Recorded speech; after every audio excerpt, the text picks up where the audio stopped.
मेहर report शानली Sheikh मेहर बरसांगोट गुलाम हुसैन खासकेली जे रहवासिन अनवर खासकेली सईद खासकेली सज्जाद मुनव्वर रजब खासकेली ऐं ॿियनि national press club मेहर पहुची एहतजाज कंदे दाहियो त घरू अणबड़त सबब सईद अहमद जी ज़ाल मसमात आयशा घरां काविर जी घर जो सामान सोन ज़ेवर ऐं रोक पैसा खणी पंहिंजे वारसनि ॾे हली वई, जंहिंतां संदसि जो पीउ चाचा भाइर ऐं वेझा अज़ीज़ कफण जे ॻोठ जा रहवासी जाम खासकेली समीर खासकेली सोनू अब्दुल रसूल गुलाम अब्दुल रज़ाक फयाज़ खासकेली मंठार खासकेली ऐं ॿियनि असांजे घर में दाख़िल थी औरतुनि ॿारनि ऐं असांजे घर भातियुनि मथां तशद्दुद करे सख़्तु ज़ख़्मी कयो ऐं छॾाइण दौरान पाड़ेसरी अकबर खासकेली खे पिणु सख़्तु ज़ख़्मी करे फ़रार थी विया।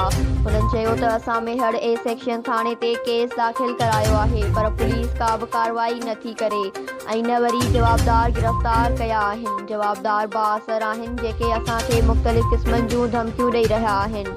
असीं कारोबारी ऐं वापारी माण्हू आहियूं। SSP दादू नोटिस वठी असां मथां ज़ुल्म कंदड़ जवाबदारनि खे गिरफ़्तार करे असां सां इंसाफ़ कयो वञे, ॿी सूरत में एहतजाज जो दाइरो वधायो वेंदो। न्यूज़ सिंध एक्सप्रेस न्यूज़ मेहर।